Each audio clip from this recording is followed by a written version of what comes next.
curriculum development, let's have a look at the course itself. اور اس کو ہم متعارف کراتے ہیں کہ کورس میں ہم کیا کچھ اسٹڈی کریں گے.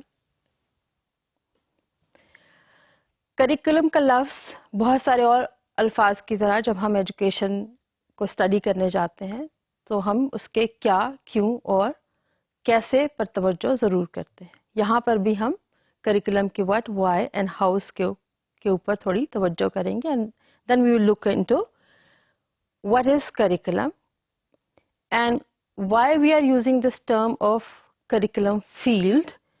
Basic reason is curriculum کوئی objective لفظ نہیں ہے. curriculum broad term ہے اور یہ term ایسی ہے جو مختلف اوقات میں، مختلف cultures میں، مختلف research study کے جواب میں یہ term بڑھتی ہی جا رہی ہے اور اس کو مختلف ادوار میں مختلف طریقے سے define کیا گیا ہے.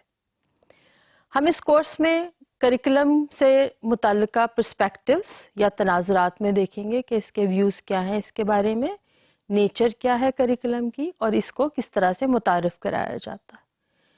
دوسرے حصے میں ہم اسٹڈی کریں گے پیراڈائمز کیا ہیں، فریم ورک کیا ہے. کریکولم اگر بنایا جائے تو کون سے وہ ضروری سٹیپس ہیں جنہیں ہمیں فالو کرنا پڑے گا. اور کورس کے تیسرے حصے میں ہم تھوڑی پریکٹس کریں گے. کسی بھی ایک پیراڈائم کو فالو کرتے ہوئے ہم کوشش کریں گے کہ کریکولم کو بنانے کے لیے ایک بیسک فریم ورک ہم خود سے بنا سکیں اور ہم اس کو اسی کے مطابق ٹیچنگ لرننگ ایکٹیویٹیز اور پڑھنے اور پڑھانے کے طریقہ کار کے بارے میں کچھ تعارف دے سکیں.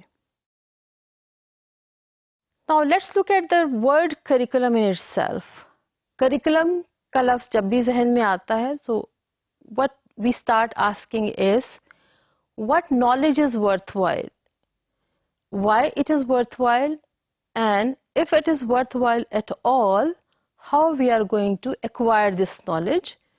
یعنی اگر ہم سمجھتے ہیں کہ کوئی بھی علم اہم ہے اور اس کی اہمیت سے بھی ہم واقف ہیں تو ہم نے یہ دیکھنا ہے کہ اگر یہ اتنا اہم ہے تو اس کو پڑھانے کے لیے بہترین طریقہ کار کیا ہو سکتا ہے.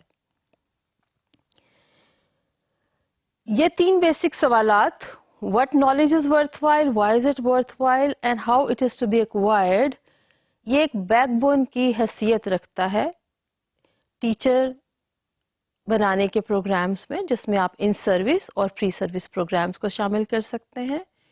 کسی بھی قسم کی ریسورس بکس یا ٹیچنگ لرننگ مٹیریل جس میں سافٹ ویئر، گائیڈ بکس یا ایکٹیویٹی بکس شامل ہیں. اسی طرح سے طلباء و طالبات کے لیے کس قسم کی سرگرمیاں ترتیب دی جا سکتی ہیں اور ان تمام ایکٹیویٹیز کے لیے ہمیں دیکھنا پڑتا ہے کہ ہمیں کس قسم کے ریسورسز یا فائنینشیل فنڈنگ اویلیبل ہے. Besides activity planning, financial planning, we have to also worry about educational research because unless and until we will look into the practices we are doing in our classrooms, both for the teachers and for the students, we would not know that how it is to be done in future. لہٰذا ان تین سوالات کا تعلق ہمارے school اور ہمارے colleges جہاں پر ہم ٹیچرز تیار کرتے ہیں بہت اہمیت کے حامل ہیں.